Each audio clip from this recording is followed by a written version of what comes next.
হরে Krishna guys, কেমন আছেন সবাই? আমি আজকে গিয়েছিলাম একটি অষ্টপ্রহর ব্যাপী মহানাম যজ্ঞতে। এই অনুষ্ঠানটি হচ্ছিল আনোয়ারা উপজেলার বারসদ গ্রামে।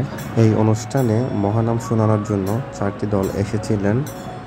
তো আমরা যখন গিয়েছিলাম তখন নাম শোনাচ্ছিলেন জয় মহাপ্রভু সম্প্রদায়। তাদের পরিবেশনা ছিল খুবই সুন্দর পরিবেশনা। বিশেষ করে যিনি বাঁশি বাজাচ্ছিলেন, ওনার বাঁশির সুর এতই যে মিষ্টি ছিল, মন কেড়ে নিচ্ছিল বারবার। এই অনুষ্ঠানে গ্রামের মুরব্বী থেকে শুরু করে ছোট বড় সবাই উপস্থিত হয়েছিলেন। এখানে অন্নপ্রসাদেরও আয়োজন ছিল। আর আমি যখন গিয়েছিলাম তখন প্রচুর মানুষ দেখা দিচ্ছিল এখানে। আস্তে আস্তে মানুষের সমাগম বাড়ছিল, কারণ দুপুর টাইম ছিল, প্রসাদ নেওয়ার টাইম।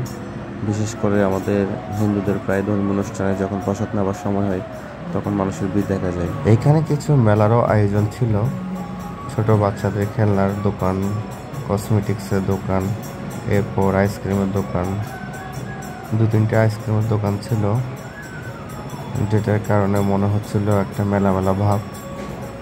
তো আইসক্রিমের দোকান দেখতে গিয়ে আমরাও আইসক্রিম নিয়েছিলাম। আর এখানে ছোট বাচ্চাদের দৌড় দেখছিলাম, এটা অনেক দৌড়াদৌড়ি করতেছিল এদিক থেকে এদিক। কেউ খেলনা কিনে দেওয়ার জন্য বাহানা করতেছিল। মেলাতে সাধারণত যেটা হয়ে থাকে সব সময়, ছোট বাচ্চাদের নানা রকমের বাহানা। বিশেষ করে এই আইসক্রিমটা আমার খুব ভালো লেগেছিল। এটা আমরা দুজনে দুটো নিয়েছিলাম, আমি আর আমার ফ্রেন্ড। দাম ছিল মাত্র 5 টাকা, তবে দাম হিসেবে অনেক ভালো ছিল এই আইসক্রিমটা।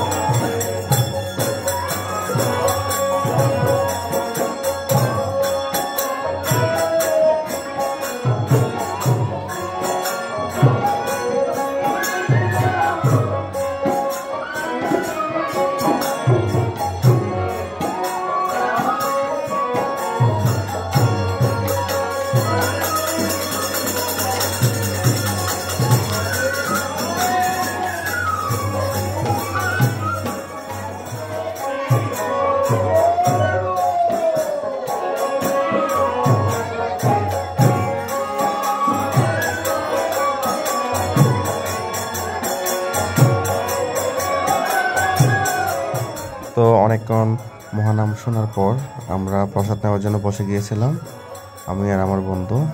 তো আমাদেরকে কিছুক্ষণ পর প্রসাদ দিচ্ছিল, যদিও আমরা সবার শেষে যাবো, তো আমাদেরকে আলাদা করে দিয়েছিল।